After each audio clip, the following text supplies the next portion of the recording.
Friends आज मैं UPS के बारे में बताने वाला हूं। फ्रेंड्स आपने यूपीएस के बारे में यूट्यूब पे, गूगल पे और बुक्स में काफ़ी कुछ पढ़ा होगा। हो सकता है आपको काफ़ी जानकारी हो सकता है ना भी हो। तो फ्रेंड्स आज मैं इस वीडियो में काफ़ी सारी बेसिक चीज़ें उसके बारे में बताऊंगा जो आपको पता होनी चाहिए और जिनके पता होने के बाद आप इंटरव्यू को अच्छे से फेस कर पाएंगे। आइए वीडियो को करते हैं स्टार्ट। वीडियो में बने रहिए अंत तक।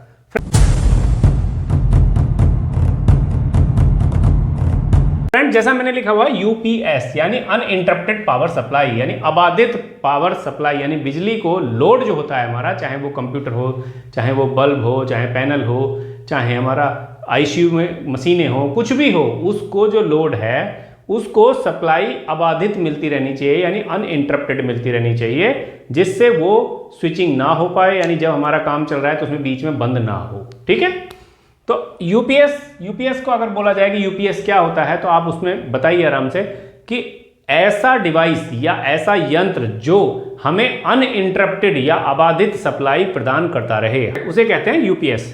अब यूपीएस में अगर हम बात करते हैं कि टाइप्स कितने प्रकार के होते हैं, तो फ्रेंड्स यूपीएस में मैंने मैक्सिमम देखा है दो ही चीजें बताते हैं, ऑनलाइन और ऑफलाइन, लेकिन मैं आज आपको कुछ और बताने वाला हूं। देखिए यूपीएस जो होता है तीन प्रकार का होता है फ्रेंड्स। एक होता है स्टैटिक, ठीक है, स्टैटिक यूपीएस। दूसरा होता है डायनामिक, ठीक है, कौन सा, डायनामिक। और तीसरा होता है हाइब्रिड यूपीएस। पहले हम स्टैटिक की बात करते हैं। तो स्टैटिक फ्रेंड दो प्रकार का होता है स्टैटिक में, ठीक है, स्टैटिक में दो प्रकार का होता है, ऑफलाइन और लाइन इंटरैक्टिव भी बोलते हैं इसको, इंटरैक्टिव। फ्रेंड्स ये ऑफलाइन और लाइन इंटरैक्टिव कुछ लोग बोलते हैं कि अलग होता है, लेकिन मुझे तो ये एक सा ही लगता है कि ऑफलाइन ही लाइन इंटरैक्टिव होता है। ठीक है, तो मैं लाइन इंटरैक्टिव के बारे में ज्यादा बात नहीं करूंगा, मुझे तो ऑफलाइन ही लाइन इंटरैक्टिव लगता है। ठीक है, दूसरा होता है ऑनलाइन, ठीक है, ये हो गया दूसरा पॉइंट, ऑनलाइन डबल कन्वर्जन। मतलब स्टैटिक अगर यूपीएस की बात की जाए तो दो प्रकार के होते हैं, ऑफलाइन या line interactive, online double conversion UPS. ठीक है, डायनामिक एक ही प्रकार का होता है, हाइब्रिड भी एक ही प्रकार का। अब पहले बात करते हैं स्टैटिक क्या होता है। फ्रेंड स्टैटिक मीन्स होता है स्थिर, यानी स्टैटिक मीन्स जिसकी स्विचिंग स्पीड हाई हो और वो हमें कांस्टेंट वोल्टेज देता रहे, यानी इंस्टेंटेनियस, यानी तत्क्षण, यानी कहने का मतलब हुआ कि उसकी जो स्विचिंग स्पीड है वो बहुत ही ज्यादा फास्ट हो या हाई स्पीड हो स्विचिंग की, और वो हमें कांस्टेंट वोल्टेज देता रहे, वही कहलाता है स्टैटिक। ठीक है, या स्टैटिक स्विच उसमें लगा हुआ हो। ठीक है, दूसरा है डायनामिक। डायनामिक मींस होता है, इसको रोटरी यूपीएस भी बोलते हैं, डायनामिक यूपीएस भी बोलते हैं।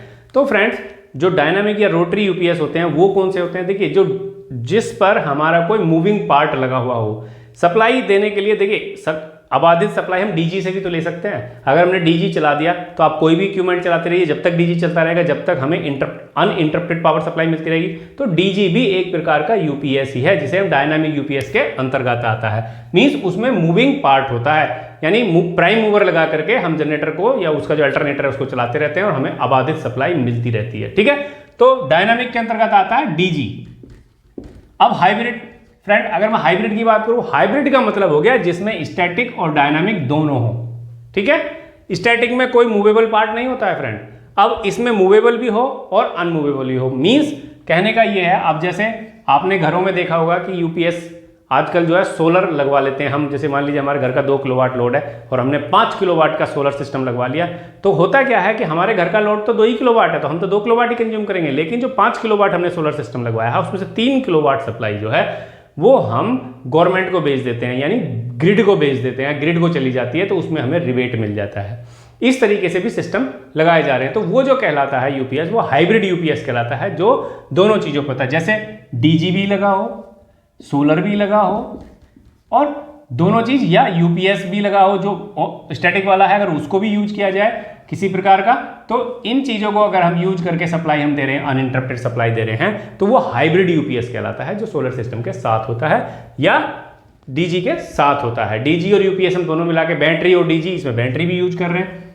ठीक है, बैटरी सोलर सिस्टम में भी यूज होती है, तो आप सोलर से डायरेक्टली भी तो ले सकते हैं ना दिन में, और बैटरी भी ले सकते हैं, तो उस तरीके से उसको बोलते हैं हाइब्रिड यूपीएस। ठीक है, फ्रेंड्स, लेकिन हमें मोस्टली बताया जाता है ऑफलाइन और ऑनलाइन। अब हम बात करेंगे कि ऑफलाइन ऑनलाइन क्या है उसके बारे में। ये तो आप जान गए, DG, solar system, battery, hybrid दोनों, अगर दोनों से सारों से चला रहे हैं तो हाइब्रिड, और डायनामिक मींस डीजी को डायनामिक यूपीएस कह सकते हैं। अब बात करते हैं तीसरी, यूपीएस वर्सेस इन्वर्टर। फ्रेंड्स, ये यूपीएस और इन्वर्टर, आजकल के आपने इन्वर्टर देखे होंगे, तो आजकल के इन्वर्टर पे अगर हम अपना सबसे बेसिक एग्जांपल है कंप्यूटर।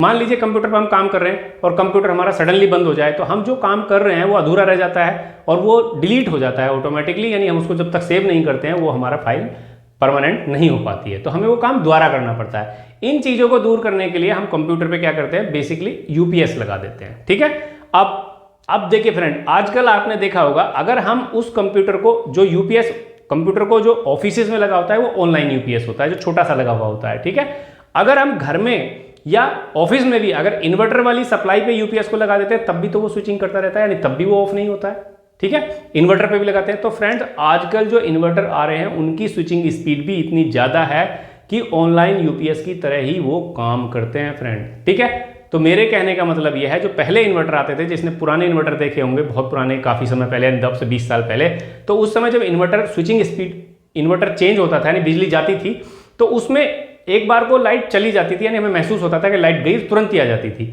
लेकिन आजकल जो इन्वर्टर आ रहे हैं उनकी स्पीड तो बहुत फास्ट है और हमें पता ही नहीं चलता है कि कब सप्लाई आई और कब सप्लाई गई। मान लीजिए हम घर में टीवी चला रहे हैं, तो टीवी चल रहा है, अब बिजली चली जाती है, बिजली आती रहती है, लेकिन टीवी तो कंटिन्यूसली चलता रहता है ना, तो इसका मतलब उनकी जो स्पीड है वो जो हमारी लाइन फ्रीक्वेंसी है, यानी जो हमारी बिजली की स्विचिंग स्पीड है, उससे ज़्यादा है। कैसे, वो मैं आपको बताता हूँ। ठीक है, तो यूपीएस और इन्वर्टर में मुझे तो बेसिक डिफरेंस सिर्फ एक ही लगता है। अब पहले अलग चीज़ थी, पहले क्या है, यूपीएस जो है उनकी स्विचिंग स्पीड ज़्यादा होती थी और इन्वर्टर की स्विचिंग स्पीड थोड़ी स्लो होती थी। लेकिन आजकल ऐसा नहीं है फ्रेंड, जो अब यूपीएस आ रहे हैं या इन्वर्टर आ रहे हैं वो फास्ट हैं। तो अब बेसिक जो इसमें मान लीजिए मेन जो डिफरेंस की मैं बात करूं तो वो है पावर बैकअप। क्या, पावर बैकअप।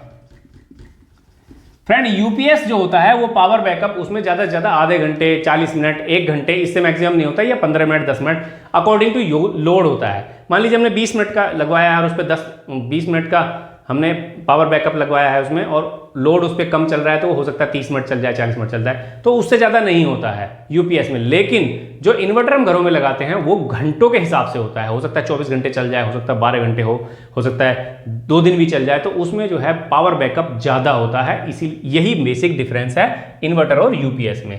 आज इस समय मानी अब की अगर हम बात करें तो मेन डिफरेंस है पावर बैकअप का, और कोई डिफरेंस है नहीं।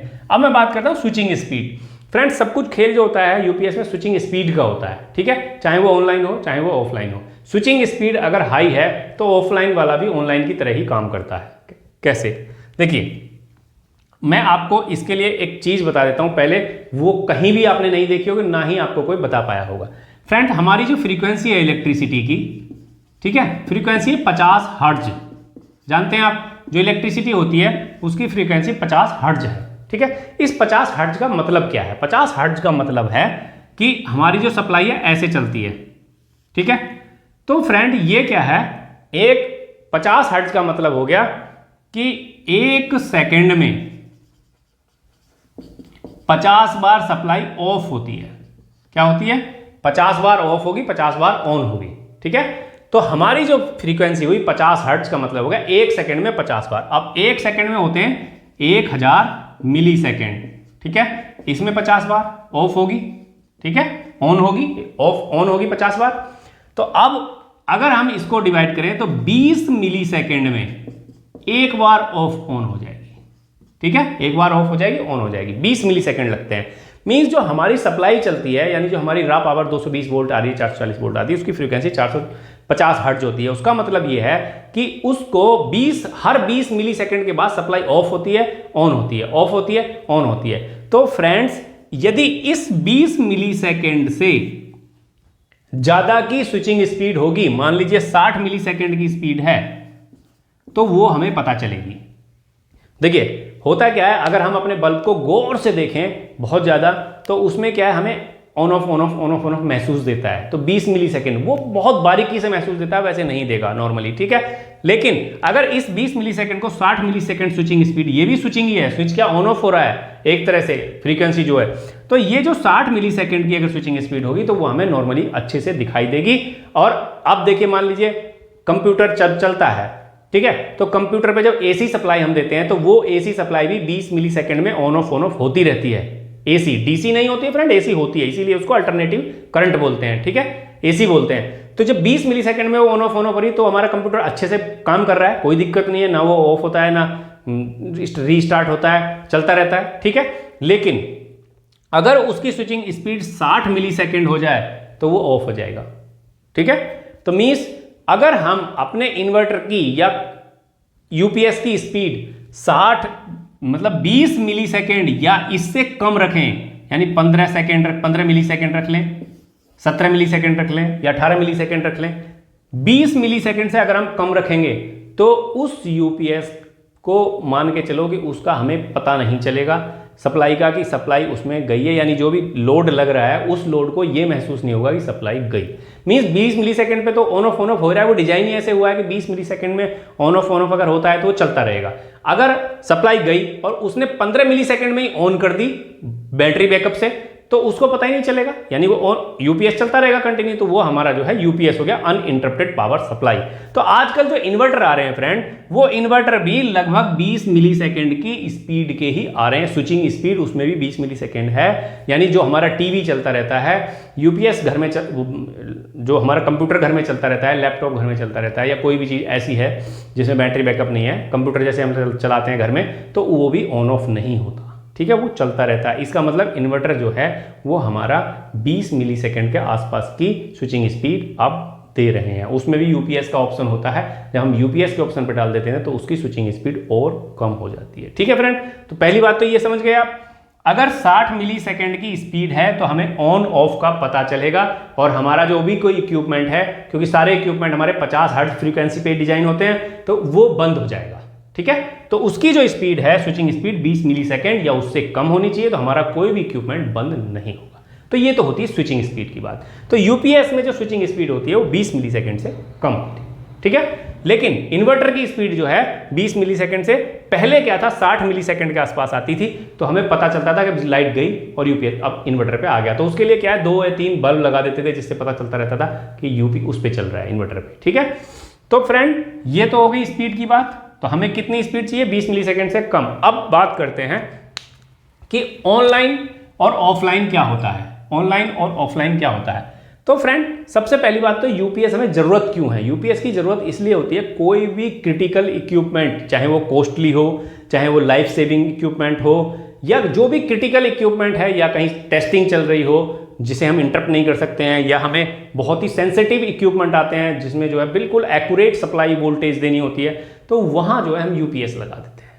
मींस किसी भी इक्विपमेंट की सेफ्टी के लिए हमें यूपीएस लगाना होता है, ठीक है, जो हमें अनइंटरप्टेड पावर सप्लाई देता है और रेगुलेट या कंडीशनिंग सप्लाई देता है। आप ये भी कह सकते हैं कांस्टेंट वोल्टेज देता है, कांस्टेंट फ्रीक्वेंसी देता है, और साइन वेव भी कांस्टेंट ही देता है, ठीक है। तो इसलिए हमें यूपीएस की जरूरत पड़ती है। अब देखिए फ्रेंड, ऑफलाइन और ऑनलाइन में फर्क क्या होता है। ऑफलाइन भी सप्लाई देता है, ऑनलाइन भी सप्लाई देता है। फर्क सिर्फ इतना होता है कि जो ऑफलाइन वाला यूपीएस होता है वो हमें रॉ पावर पे चलाता रहता है, ठीक है। तो आजकल ऑफलाइन यूपीएस भी बहुत अच्छे आ रहे हैं जो हमें ऑनलाइन जैसी ही सप्लाई प्रदान करते हैं, लेकिन ऑनलाइन यूपीएस थोड़े कॉस्टली होते हैं, ऑफलाइन थोड़े सस्ते होते हैं। क्यों, देख लेते हैं। देखिए ये मैंने एक ऑफलाइन यूपीएस यानी ऑफलाइन यूपीएस का डायग्राम बनाया हुआ है, तो थोड़ा हम इसमें समझेंगे क्या प्रॉब्लम है, मींस कैसे हमें पता चलेगा कि ऑफलाइन है ऑनलाइन है। देखिए ये इनपुट सप्लाई है। अब अगर आप 220 दोगे तो 220 लेगा, और अगर 3 फेज का है 440 या 415 दोगे तो 415 लेगा। 3 फेज के भी आते हैं, सिंगल फेज के भी आते हैं, ठीक है। ये लगा हुआ है फिल्टर या एवीआर। सबसे पहले आप इस नीचे वाले सिस्टम को मत देखिए, ये हमारा आउटपुट है, यानी यहाँ लोड है, ठीक है। कोई भी इक्विपमेंट जुड़ा हुआ है, कंप्यूटर जुड़ा हो सकता है, आईसीयू में सप्लाई हो सकती है, या कोई पैनल हो सकता है, या कोई भी क्रिटिकल लाइट हो सकती है, कुछ भी हो सकता है। क्रिटिकल इक्विपमेंट कोई भी है जो लोड पे जुड़ा हुआ है, ठीक है। तो देखिए सप्लाई क्या है, पहले इनपुट सप्लाई आई और हमने यहाँ क्या फिल्टर लगा रखा है, एवीआर बोल सकते हैं इसको, ऑटोमेटिक वोल्टेज रेगुलेटर, जो वोल्टेज को रेगुलेट करके देगा। फिल्टर है जो सैग्स को या इम्परफेक्शन पावर सप्लाई को, या जो है जो भी कोई ऐसी हार्मोनिक्स है, कुछ भी इसमें इंटरप्शन आता है तो वो इसको फिल्टर कर देगा। मीन्स हार्मोनिक्स मेनली होते हैं, सैक्स होते हैं, सर्ज होते हैं, उनको ये फिल्टर करके आगे देगा, यानी वोल्टेज को भी रेगुलेट करके देगा।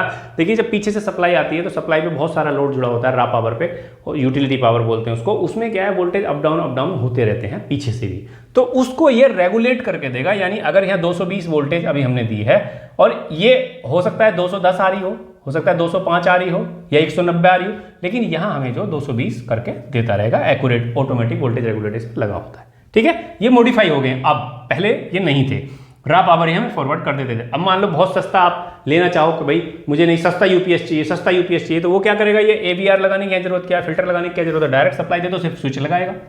अब ये अगर स्टैटिक स्विच लगा है तो भाई ये स्टैटिक ऑफलाइन हो गया, और स्टैटिक स्विच नहीं है तो नॉर्मल ऑफलाइन हो गया। क्लियर है? तो होता क्या है, ये स्टैटिक स्विच क्या है, उसकी स्विचिंग स्पीड ज्यादा होती है और वो कांस्टेंट वोल्टेज भी देता है, यानी एवीआर का काम भी करता है कुछ हद तक, वो मैं अगले डायग्राम में बताऊंगा आपको। ठीक है, तो नॉर्मल आप इसको स्विच देखिए, तो होता क्या है कि इनपुट सप्लाई आ रही है और प्रायोरिटी पे ये इसी को ऑन रखेगा, किसको, इसको। आउटपुट को लोड किससे देगा, प्रायोरिटी इसकी है कि भी हमें डायरेक्ट अगर रॉ पावर आ रही है सप्लाई, तो ये स्विच जो है यहां से रॉ पावर से सेंसिंग लेगा। अगर ये सप्लाई इसकी इनपुट है तो ये इसी को ऑन रखेगा, इस स्विच को ऑन रखेगा और सप्लाई इसी से जाती रहेगी, इसको ऑन नहीं करेगा। ठीक है, जैसे ही सप्लाई इनपुट की जाती है तो ये स्विच क्या हो जाएगा, ऑफ हो जाएगा और ये स्विच ऑन हो जाएगा। ठीक है, सप्लाई फिर क्या है हमारी जो है, जो ये अब इसमें क्या है, यहां बैटरी लगी हुई है, तो बैटरी से इन्वर्टर, बैटरी से इन्वर्टर क्या है यहाँ डीसी से ये एसी बनाता हुआ आगे लेगा और आउटपुट दे देगा। तो हम क्या करते हैं, ये बैटरी लगाई हुई है फ्रेंड मैंने, अभी इसमें बैटरी भी लगी हो सकती है, सुपर कैपेसिटर भी लगे होते हैं, आजकल सुपर कैपेसिटर भी आ रहे हैं। तो इसमें क्या है, ये है चार्जर मीन्स ये एक तरह से कन्वर्टर प्लस रेक्टिफायर है। तो ये क्या करता है, बैटरी को चार्ज करता रहता है। ठीक है, अब बैटरी अगर फुल चार्ज है तो सप्लाई यहाँ से कट जाएगी। आजकल तो ऐसा भी आ रहा है कि भाई बैटरी फुल चार्ज होगी तो इसमें सप्लाई जानी डिस्कनेक्ट होगी, जरूरत ही नहीं है इसकी सप्लाई, तो ये सप्लाई से काट देगा। ऐसा सिस्टम भी आ रहा है, जितना जैसे जैसे आप मॉडिफाई होते चले जाओगे या महंगे इन्वर्टर की तरफ जाते जाओगे या महंगे यूपीएस की तरफ जाओगे तो उसमें सुविधाएं बढ़ी हुई हो जाती हैं। ठीक है, उसमें जो है काफ़ी सारी सुविधाएं और बढ़ जाएंगी। तो होगा क्या, अभी ये बैटरी चार्ज हुई, चार्ज होने के बाद ये चार्जर है, चार्जर के बाद बैटरी चार्ज होगी, बैटरी हमेशा चार्ज रहेगी क्योंकि इससे सप्लाई जुड़ी हुई है। अगर ये बैटरी फुल चार्ज होगी तो ये यहाँ डिस्कनेक्ट रखेगा सप्लाई को, इसमें अंदर नहीं लेगा, और अगर बैटरी डिस्चार्ज हो जाएगी थोड़ी बहुत तो इसको ले लेगा। तो इस तरह की सुविधाएं भी इनमें आ रही हैं फर्दर। तो अब ये इन्वर्टर का क्या काम है, बैटरी से इन्वर्टर डीसी सप्लाई लेगा और एसी में परिवर्तित करके स्विचिंग आगे देगा। ठीक है, ये है ऑफलाइन। ऑफलाइन में सिर्फ इतना सा अंतर है कि वो रॉ पावर को ही प्रायोरिटी देता है, मींस रॉ पावर को ही कंटिन्यूअस चलाने की कोशिश करेगा अगर इनपुट में रॉ पावर है तो। ठीक है, अब बात करते हैं ऑनलाइन की। फ्रेंड देखिए, ऑनलाइन वाला होता है ऑनलाइन डबल कन्वर्जन बोलते हैं इसको। डबल कन्वर्जन का मतलब है कि एसी से डीसी में बदलेगा और डीसी से एसी में बदलेगा और सप्लाई भी देगा।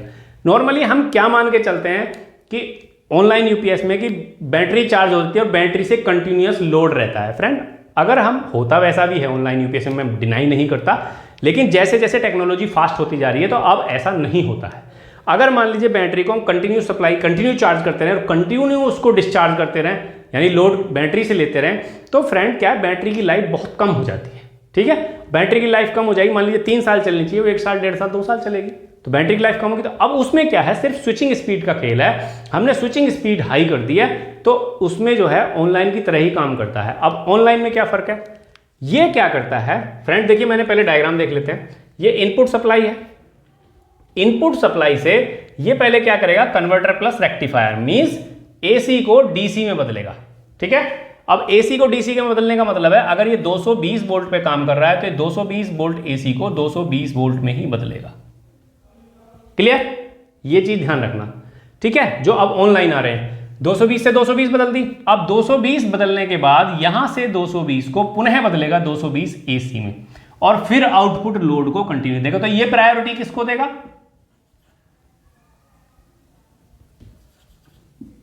ये प्रायोरिटी देता है इसको नहीं, इसको। अब इसमें क्या फायदा होता है, देखिए जब यहां इनपुट आ रही है, इनपुट की वोल्टेज क्या है, अप डाउन होती रहती है, कुछ कम कुछ ज्यादा ऐसा भी होता रहता है। तो वो क्या है, जब यहां इसको 220 वोल्टेज आ रही है, 110 आ रही है, तो उसको क्या है, डीसी में बदलेगा। तो डीसी में बदलने के बाद जब डीसी आगे जाएगी, तो जब ये डीसी से एसी में बदलेगा फ्रेंड, तो डीसी क्या कांस्टेंट मिलेगी यहाँ, और ये भी एसी। तो इसमें क्या है, इन्वर्टर जो है उस डीसी को एसी में कन्वर्ट करेगा तो वो साइन वेव फॉर्म परफेक्ट मिलेगा, क्योंकि वोल्टेज ये यहाँ से जब एसी से डीसी में करेगा और ये डीसी इसमें आएगी तो ये कन्वर्ट भी करेगा और कन्वर्टर के साथ साथ उसको रेगुलेट भी करेगा, कंडीशनिंग भी करेगा जिसको बोलते हैं। तो यहाँ परफेक्ट वोल्टेज मिलेगी डीसी की, और डीसी को जब एसी में परिवर्तित करेगा परफेक्टली चेंज करेगा, मींस उसका साइन वेव फॉर्म परफेक्ट होगा, वोल्टेज कांस्टेंट होगी। अगर मान लीजिए यहाँ आउटपुट पे 215 वोल्ट चाहिए तो आप जब वोल्ट मीटर में देखोगे ना, तो चाहे आप 1 घंटा देख लो, चाहे 4 घंटा देख लो, चाहे वोल्टेज नीचे पीछे अप डाउन होती रहे, यहां आपको एग्जैक्ट 215 मिलती ही रहेगी। ठीक है, ये होता है ऑनलाइन यूपीएस। ठीक है, ये डायरेक्टली रॉ पावर कभी नहीं देगा आपको। अब उसके बाद मान लीजिए सप्लाई चली जाती है तो उसमें प्रोविजन बैटरी का रहता है। तो अब इसमें नीचे देखिए, ये डायरेक्टली सप्लाई यहां, तो ये क्या है, डीसी टू डीसी कन्वर्टर है। मान लीजिए इसमें 220 वोल्ट डीसी आ गई।